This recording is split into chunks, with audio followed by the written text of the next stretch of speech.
Okay, here's the new harness.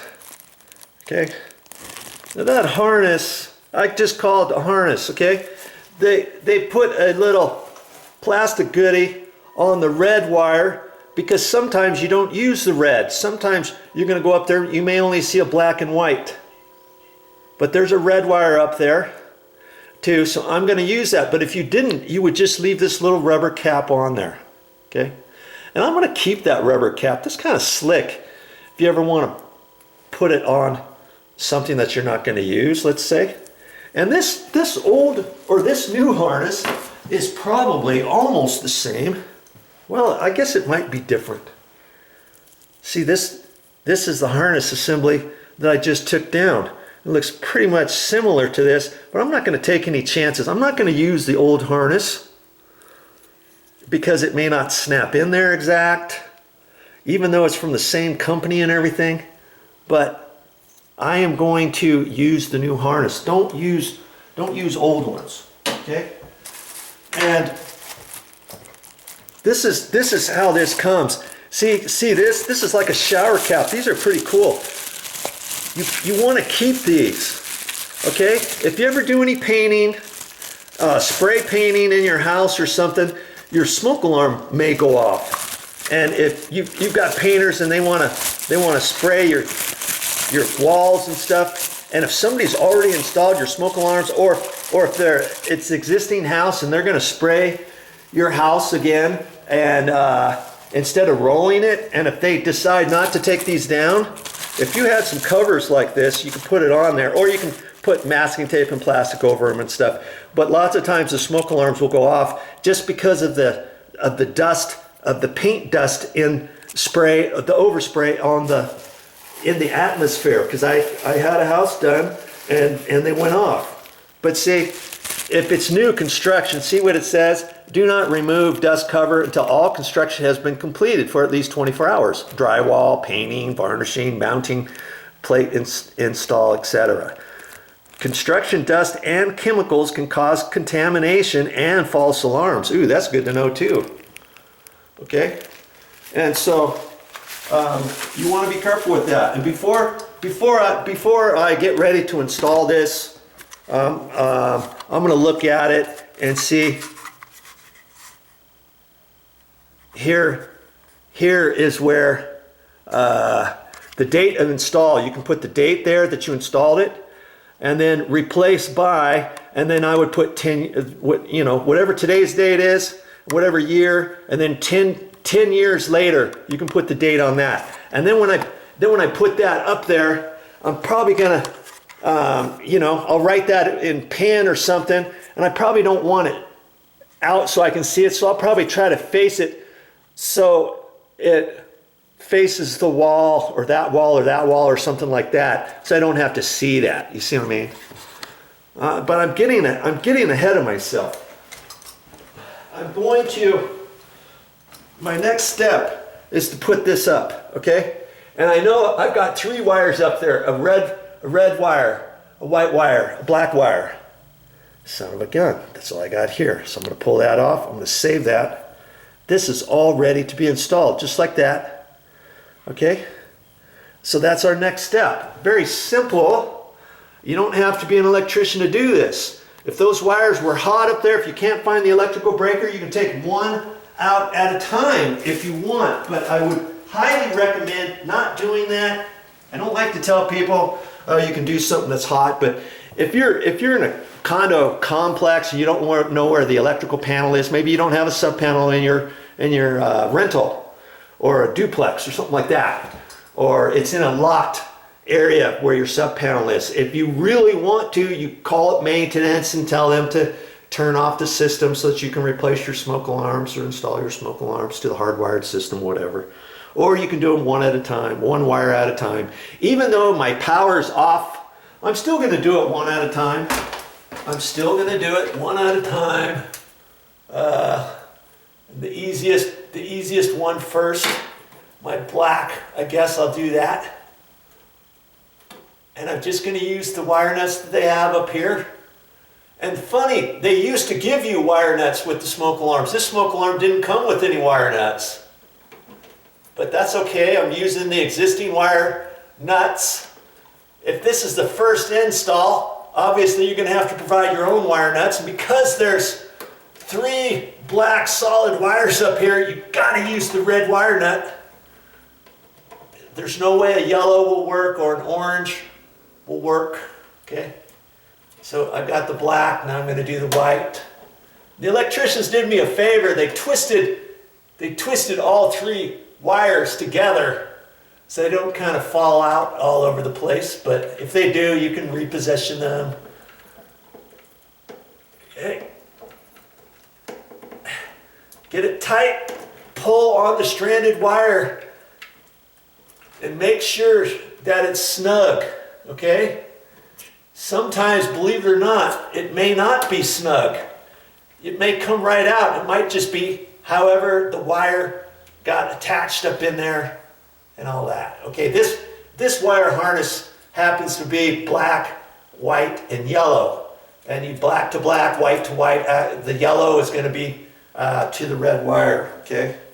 So there's my old harness, my initial harness from years ago.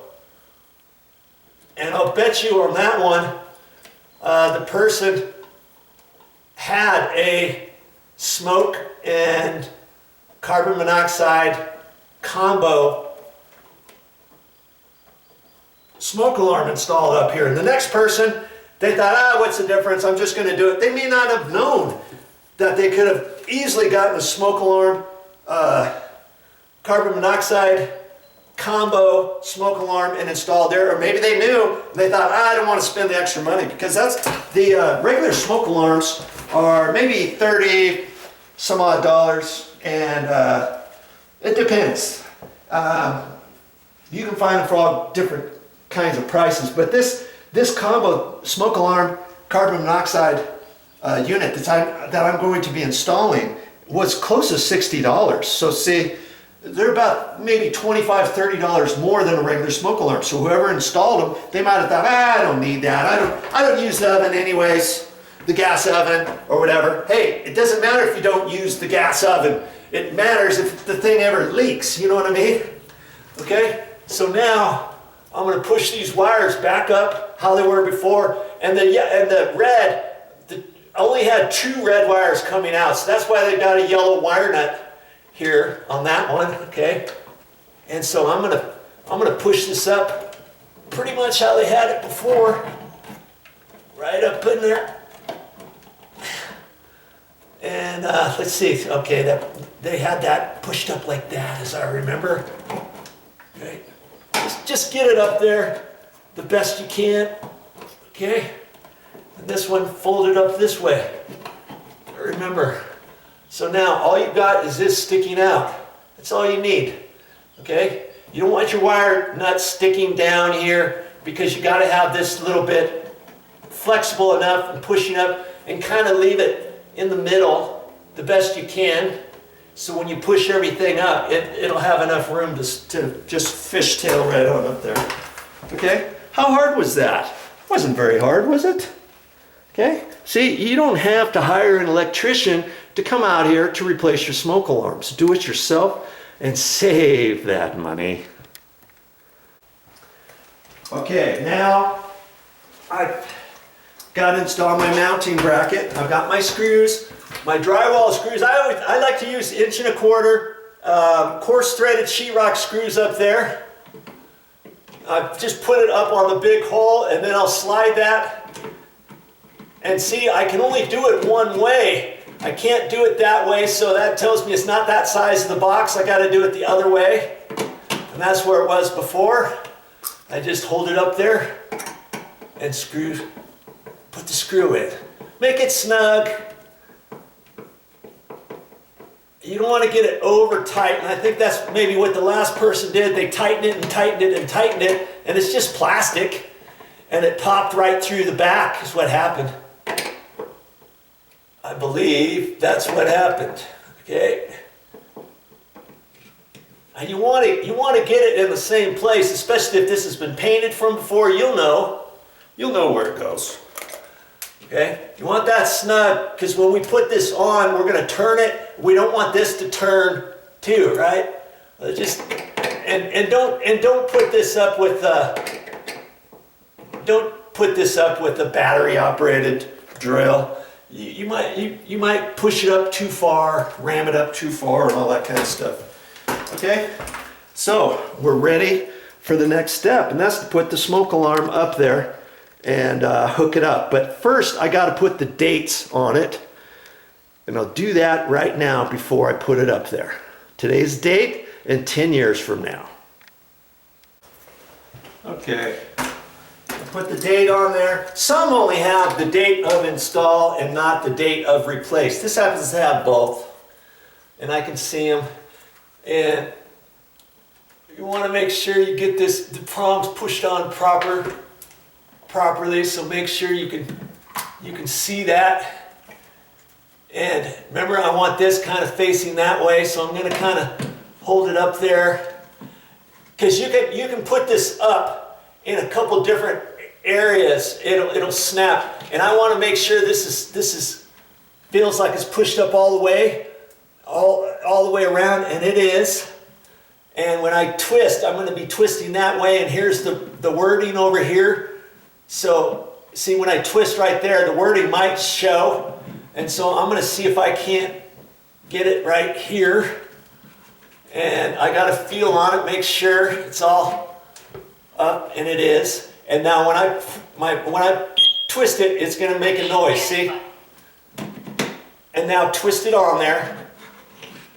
Make sure it goes on all the way. Sometimes you can get that thinking you got it on, and maybe it's not on the back side. So feel and make sure. Okay, and I heard her. Okay, that's it. Now I've got to test it. And before I test it, I've got to turn the power back on. Because even though it made a noise, all that did was activate the 10-year lithium battery that's inside that unit. Okay? And that's the kind you really want, rather than just a battery, a 9-volt battery. Some have a 9-volt battery. You got to look at the store. They have so many different kinds. It took me 15-20 minutes. Well, maybe 15 minutes looking at all the different kinds and the ones that were out of stock, and okay, which one do I want? And I finally found the one I was looking for. Okay? So now, before I do anything, I got to turn the breaker back on. Now that I got everything turned back on, I've got to set this, reset it. Okay, now listen to what it says. I can press this with a broom handle, reach up there. I've just got a painter's extension pole.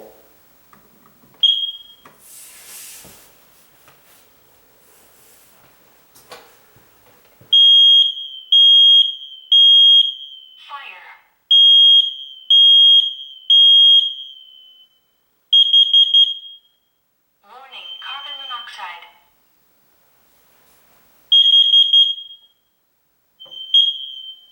There you go.